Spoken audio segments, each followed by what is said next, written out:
Welcome to the channel. In this video, I want to talk about how Ford Super Duties lose power when you're plowing snow. Uh, we run a Fisher XLS. I've had a Western whiteout that would draw too much power and cause the truck's electronics to shut off. Your HVAC system will shut off along with your heated seats, along with whatever electronics you have in the truck. And it seems that these big plows, particularly the whiteouts, the Fisher XLSs, I've heard of some Boss plows, the bigger Boss plows, the heavy ones, they draw a lot of power, and a lot of the electrical systems in the trucks haven't been able to keep up. Some of the 2017s through 19 through 20, some of those Super Duties. I had a 15, it had a 200 amp alternator and a single battery.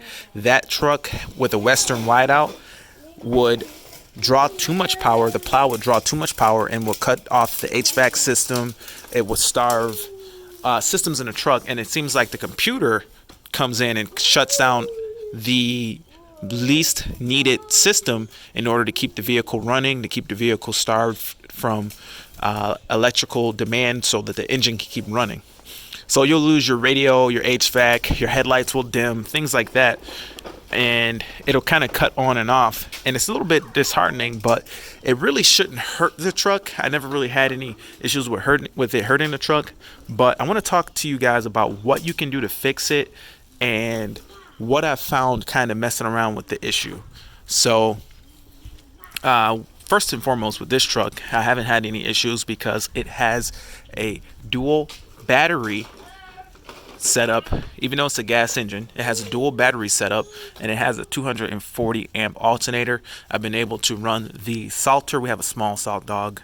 I've been able to run the Salter full blast vibrator, spinner, auger, everything, and the plow at the same time, and it has not had any issues. Now, if you have one of these Super Duties or a older Super Duty, maybe the 11 through 16s, and in that year, the 11 through 16s, through those years, you could not option for a dual battery. And I believe you could get a heavy duty alternator, but the dual batteries is really what I think is the game changer. So back when I had the 15 F250 and I was dealing with these issues, I took the truck into the dealer. They did a reprogram on the computer. I took the truck into the Western dealer, and they also did some reprogramming with the plow, but neither of these things seemed to help at all with the issues. So what I ended up doing is I kind of felt like, was putting too much stress on the alternator, and it kind of made me feel like the alternator could potentially fail me. So I took it into a local alternator repair shop before the season kicked off, before it really got cold, and I brought the plow in there, and they did some load testing on the truck with the plow hooked up. We ran through all the cycles, up, down, left, right, scoop on the whiteout, and they load tested the alternator to see the actual health of the alternator and the condition of the alternator. And what they found when they did that for me is that the alternator was in excellent condition. The truck had plowed for like 2 or 3 seasons, and the systems have been running low on power all through those years. But they told me that it really had no negative effect on the alternator itself, and that it was performing great. And I asked them, what should I do? Should I go ahead and have another alternator on hand, or maybe I go to a scrapyard, get an old alternator and have you guys rebuild it?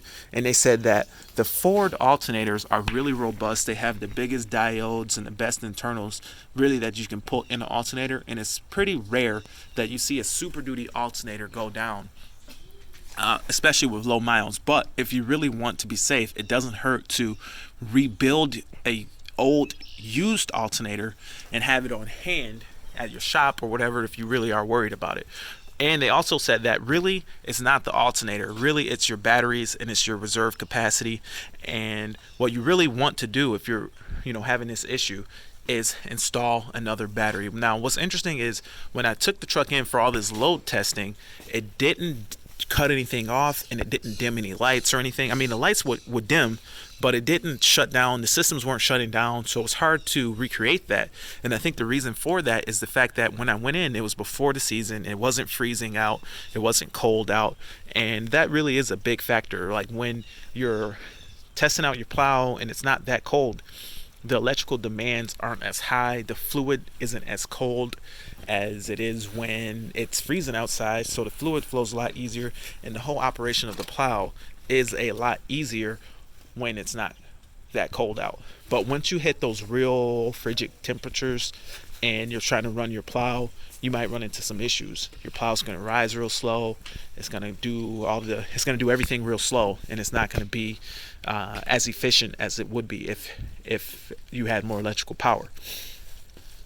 So, what they told me though is that really, regardless of adding a bigger alternator or anything like that, really what you want is more reserve capacity in your batteries and another battery. They did recommend the Optima batteries, but in my opinion, if you stick with Motorcraft batteries or whatever other battery brand you use, as long as it's decent, you'll probably be okay. But adding a second battery is imperative. And they said, you can put your second battery anywhere you want. Like, you could put it in the bed of your truck in a special battery tray if you want.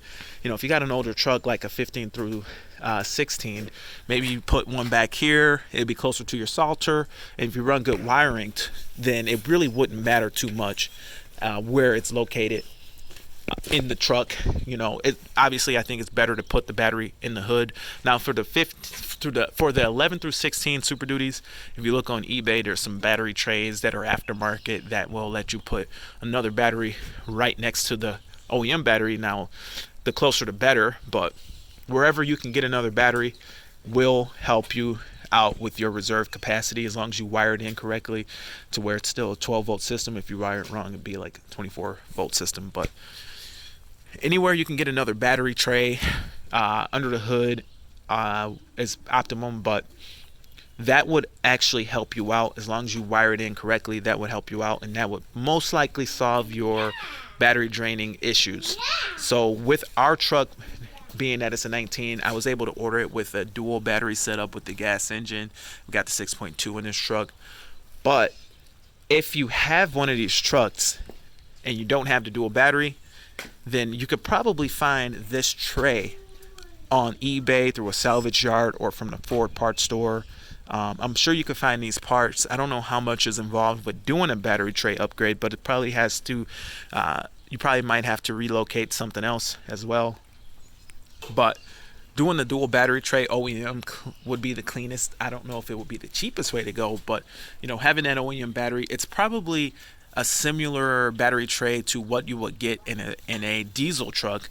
And if that is the case, and if that setup is the case, then that might make it a little bit easier to find, just because they've produced more of those trucks. But it'd be cool to see that somewhere, someone upgrade to a dual battery tray from a single battery tray, because it is kind of expensive of an investment of a truck. You buy a truck, and to get a whole nother truck just because it needs another battery tray is kind of it can be expensive. But maybe that is the route to go. Maybe trade that thing in and just get one that has the second battery tray and extra heavy duty alternator already installed.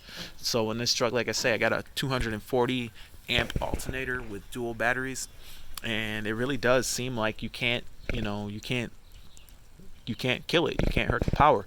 So you can run some stuff with this truck, and it really is pretty nice. You can run as many lights as you want and as much power through it as you want. It's really not gonna come up short. So if you know anyone who's having these issues, and I'm sure it's affecting GM as well, and maybe even some Dodge trucks, because OEM alternators aren't gonna give you more than like 240 amps. I wouldn't be surprised if that was like the industry highest amperage alternator that you can get.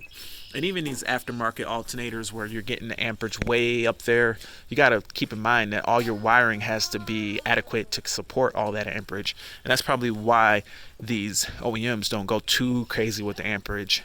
So I think it's better to go ahead and do more batteries than it is to do more amperage on alternator. But I'm trying to wrap this up. If you know anyone who's having this issue, regardless of what brand they have, share this video with them. Comment on the video if you've had this problem. And thanks for watching. Have a great day, and see you guys in the next one. Over and out.